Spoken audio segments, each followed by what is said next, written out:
Quand il s'agit de prendre la parole en public, j'ai toujours entendu parler d'une méthode qui permet de gérer son trac. C'est une méthode très simple. Il suffit de regarder l'auditoire et d'imaginer que tout le monde est tout nu. Comme ça met tout le monde à l'aise. Et puis je me sens moins seul, moi, à me mettre à nu. Hola, buenas noches, me llamo Clemente. Bonsoir à tous, je m'appelle Clément. Hola, compañero. Ce soir, je voudrais vous raconter une histoire de cases. Vous savez, des petites cases. Les petites cases dans lesquelles on met les gens.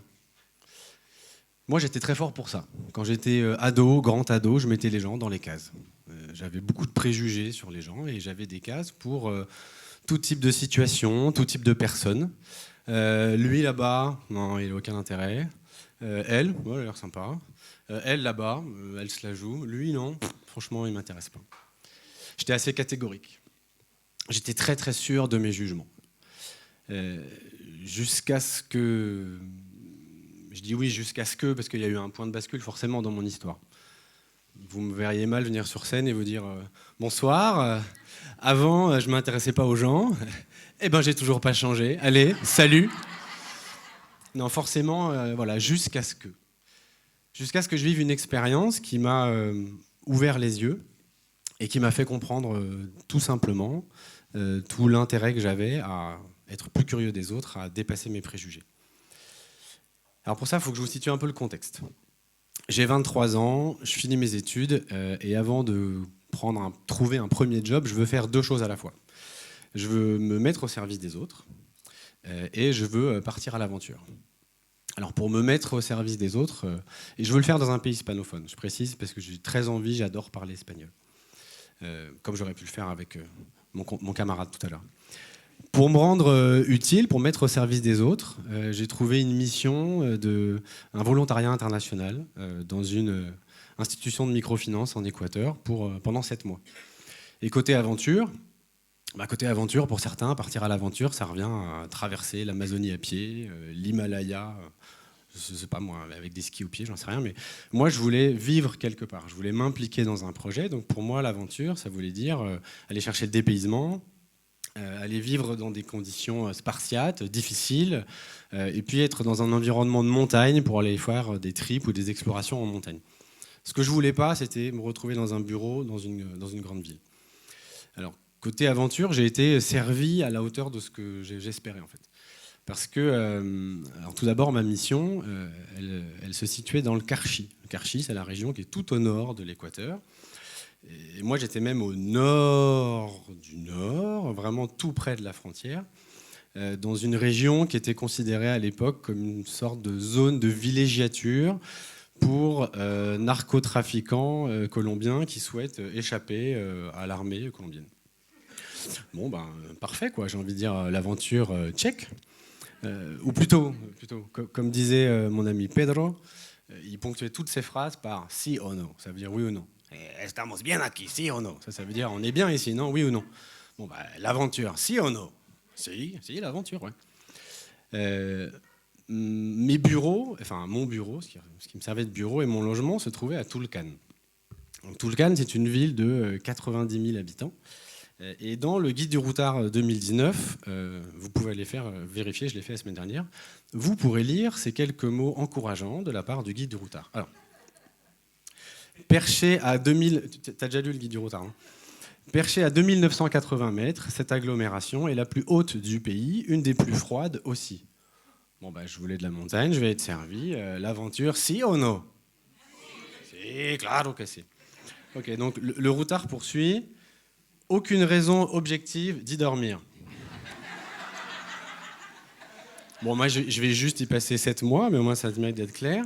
Donc, aucune raison objective d'y dormir, car, à part le célèbre cimetière, entre parenthèses, déclaré patrimoine national en 1984, vraiment étonnant, fermez la parenthèse, sympa le routard, hein, pour bien nous mettre dans l'ambiance. Donc, à part ce célèbre cimetière, il n'y a rien à voir ni à faire. Bon, bah, j'ai envie de dire que ça a le mérite d'être assez clair, hein, n'est-ce pas? Et cerise sur le gâteau, enfin, le routard est vraiment sympa, hein, des fois qu'il y a un volontaire qui a envie d'y passer 7 mois. Le routard de conclure, Toulcane n'est pas la ville la plus sûre la nuit. Ok, donc si je résume, c'est une ville en altitude, où il fait froid, sans aucun intérêt et dangereuse. Mais c'est parfait. Mais c'est exactement là que j'ai envie d'aller, moi. Donc j'ai envie de vous dire, l'aventure, si ou non? Claro que si. Toulcane, je vais y passer 2 ou 3 jours par semaine maximum. Le reste du temps, je le passe dans 3 communautés, 3 villages, qui sont accessibles d'abord en bus puis à pied, dans des coins très isolés, dans des conditions très rustiques. Évidemment, je vois qu'il y a quelques personnes dans la salle qui ont moins de 20 ans. Je sais que c'est dur à imaginer, mais on est en 2003, donc pas de connexion, pas de téléphone. L'aventure, si ou non. Et voilà. Donc j'étais servi, et encore c'est sans compter sur 2, 3 anecdotes sur le registre de l'aventure, comme ce soir-là où je me baladais dans les rues de Quito. Je vous raconte ou pas? Ah, allez, je vous raconte. Donc j'étais en Équateur depuis 4 mois environ. Il faisait nuit. Je me baladais. Je me baladais dans l'avenue, le cœur ouvert à l'inconnu. J'avais envie de dire bonjour, pardon, parce que moi je m'égare. Je me baladais dans une avenue, pardon, et je bifurque à droite dans une petite rue parallèle. Petite, étroite, peu éclairée. Quand soudain, on m'attrape par derrière en mode gros câlin viril. Ah bah, c'est Vautier, c'est sûr, c'est mon ami Vautier qui bossait dans une ONG, un ami belge bien sympa, qui est bien du genre à faire ce genre de bonnes blagues dans le noir qui vous foutent la trouille. Et ouais, toi aussi tu le connais Vautier, hein. Ah, il est sympa, hein. Et puis, très rapidement, mais on se parle vraiment de quelques microsecondes, Vautier a 4 bras, puis 6. Ah bah, Vautier est venu avec 2 amis farceurs, quoi, c'est tout. En fait, quand 2 des 6 bras ont commencé à m'étrangler, là j'ai compris que j'avais pas affaire ni à Vautier ni à 2 de ses copains. Alors, dans un film, quand quelqu'un se fait étrangler, ça dure une éternité. Dans la vraie vie, pour vous faire tomber dans les pommes, je vous certifie, ça dure quelques secondes. J'ai appris par la suite que j'avais fait l'objet, ce soir-là, d'une technique de vol, de vol à la tire très classique à Quito, parce qu'en fait pour les voleurs, je suis incapable moi de les décrire. Le vol est extrêmement rapide, donc ils ne seraient jamais inquiétés. Puis moi j'ai pas reçu de coups de couteau, on m'a pas cassé la figure, je m'en sors assez peu, enfin je m'en sors plutôt bien au final, donc j'ai envie de dire solution gagnant-gagnant. Je vais avoir des trucs à raconter à mes petits-enfants, à mes parents qui sont pas encore au courant, 17 ans après. Voilà, donc là c'est la conclusion sur l'aventure. L'aventure, si ou non? Ouais, claro que si. Et alors pour l'utilité, parce que c'est bien beau l'aventure, mais je me suis investi à fond pendant 7 mois, parce que j'y croyais énormément, dans des programmes de microcrédit pour financer des installations d'irrigation pour de la culture de pommes de terre notamment et d'haricots. Et j'ai déployé, mis en place des micro-caisses d'épargne communautaires pour que des villageois puissent se prêter de l'argent entre eux. Et puis je me suis beaucoup impliqué dans la vie politique, au sens noble du terme, de la fondation qui m'a employé. Alors, est-ce que c'était utile ou pas? Sincèrement, je ne le sais pas. Je n'ai pas envie d'ouvrir le débat ce soir. D'un côté, clairement, on ne sauvait pas les villageois en 6 mois. D'un autre côté, je reste convaincu que la fondation dans laquelle je travaillais jouait quand même un rôle positif pour inciter ces villageois à jouer collectif, à être plus solidaires. Donc l'aventure, check, si. L'utilité, check, si. Et pourtant, le voilà mon point de bascule qui se faisait un peu attendre. Excusez-moi, je suis un peu loquace. Pourtant, j'étais en train de passer à côté de ce qui était de ce qui allait devenir, enfin, de ce qui allait être le plus important pour moi. C'est-à-dire, je passais à côté de ce qui allait le plus me marquer. Et ce qui allait le plus me marquer, il se résume à la claque que j'ai reçue au moment de partir. Donc, je travaillais dans 3 communautés. Et la dernière semaine de mon expérience en Équateur, chaque communauté organisait una despedida. Una despedida, c'est un pot de départ. Donc, il faut imaginer 50, 60 personnes adultes, les membres les plus actifs de la communauté, avec les enfants, on fait une grande fête qui va se prolonger tard dans la nuit. On dit prononce 2-3 discours pour se remercier, se dire au revoir. Il y a 2-3 jeux comme le baptême du nouveau venu, donc du nouveau remplaçant français, enfin du nouveau volontaire français qui va me remplacer. Un baptême qui se fait un petit peu plus à l'eau de vie qu'à l'eau bénite, n'est-ce pas? On danse beaucoup, puis on fait honneur à la spécialité culinaire de la région, à savoir l'alcool de canne à sucre distillé maison, qui est un vrai délice pour les papilles. La première despedida, elle a lieu à Palo Blanco. Un moment dans la soirée, il y a Judith qui vient me voir. Judith, une cinquantaine d'années, une petite bonne femme d'1,50 m, qui est debout 365 jours par an à 4 h du matin pour aller s'occuper de ses quelques vaches faméliques. Judith qui a été battue par son mari pendant des années, jusqu'à ce que, suite à un grave accident, il change radicalement, puis il ouvre les yeux et il prenne conscience de la chance qu'il avait d'avoir une femme aussi patiente à côté de lui. Judith, donc, qui vient me voir et qui me dit « Ah, Clemente, tu vas nous manquer, t'étais super bien intégré, même le chien de la famille, qui d'habitude déteste tout le monde, te considérait comme l'un des nôtres. » Voilà, moi, je l'écoute et je fonds en larmes. Je fonds en larmes, je suis incapable d'aligner 2 syllabes, je pleure, je ne sais pas m'arrêter. Alors comme ça, vous dites, bon, ça peut arriver, mais en fait, je suis un sentimental, je ne pense pas être un émotif, et puis en plus, je suis plutôt loquace comme garçon, donc là, je suis complètement scotché, ça me fait drôle.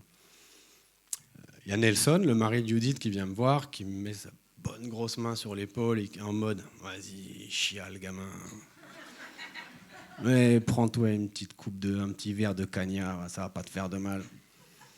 Et puis il y a Teresa, la sœur de Judith, la femme de Pedro, messieurs Siono, pour ceux qui suivent, qui me regarde avec des grands yeux ébahis, l'air de dire « Bah alors Clément, bah alors tu pleures, prends-toi un petit verre de cagnard, ça va te remonter le moral. » Donc je passe évidemment une super soirée, très grande émotion, mais cette émotion, sur le coup, je la mets un peu sur le coup de la cagne, c'est un peu facile. 2 jours plus tard, deuxième despedida.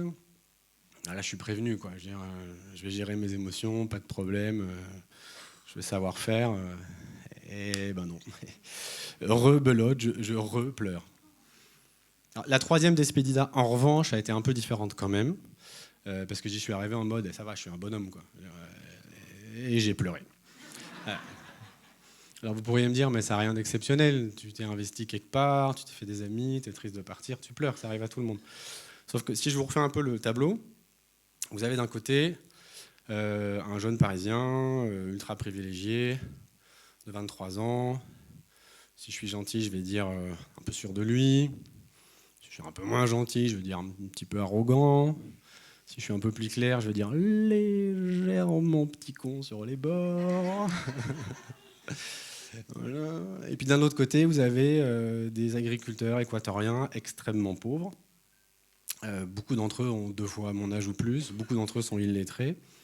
Et en fait, ça va sembler bête ce que je vais vous dire, mais je ne m'attendais pas une demi-seconde à m'attacher autant à des gens avec qui j'avais aussi peu de points communs. En fait, est-ce qu'on peut s'entendre avec quelqu'un avec qui on a aussi peu de points communs ? Bien sûr que oui, en fait. Mais moi, à 23 ans, du haut de toutes mes certitudes, j'en avais juste pas conscience. Et je me le suis pris en pleine figure. Dans les 3 mois qu'on suivi ce séjour en Équateur, je suis parti en Amérique du Sud avec un autre volontaire, avec un copain. Et puis j'avais un carnet de voyage dans lequel j'ai beaucoup écrit, déjà ce qu'on faisait, tout simplement, pour m'en souvenir. Et puis ça m'intriguait quand même, j'ai essayé de comprendre un peu, débriefer ce que j'allais retenir de cette expérience en Équateur. Je l'ai relu récemment, alors j'aimerais vous dire que j'ai écrit une belle envolée lyrique avec des beaux alexandrins ou une belle prose. En fait, c'est beaucoup plus prosaïque que ça, ce que je vais vous dire, parce que j'ai relu récemment, j'ai noté 4 pages. Vous avez une demi-heure devant vous ou pas ? Parce que je les ai là. Non, je plaisante. Donc j'avais noté 4 pages de tentatives d'auto-analyse psychologique. Et en fait, je les ai ponctuées par cette phrase qui vaut ce qu'elle vaut, mais qui, moi, m'est restée. Donc 2 points, ouvrez les guillemets, attention. Plus simplement, Clément, arrête d'être con, sois plus curieux. Ouais, ça envoie comme citation, là. Mais c'est ce que j'en ai retenu. Alors, est-ce que cette expérience en Équateur m'a rendu plus sympa? Sincèrement, j'en sais rien. Il faudra demander aux personnes de mon entourage qui me connaissaient avant et qui me connaissaient toujours après. En revanche, c'est évident que cette expérience, moi j'en suis rentré en me disant, ces fameuses petites cases là, que j'utilisais avec la certitude du petit con que j'étais, je vais les mettre de côté. Je vais m'efforcer d'être plus curieux. Je ne veux pas vous dire que ces cases, elles ne reviennent jamais, mais en tout cas, j'ai vraiment pris la décision de donner la chance à la rencontre.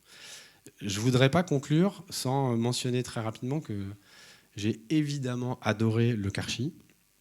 J'ai adoré Toulkan, la Mal-Aimée, qui effectivement est en altitude. Effectivement, il fait froid. Effectivement, il n'y a rien à y voir ni à y faire, si ce n'est que c'était chez moi et j'ai adoré cet endroit.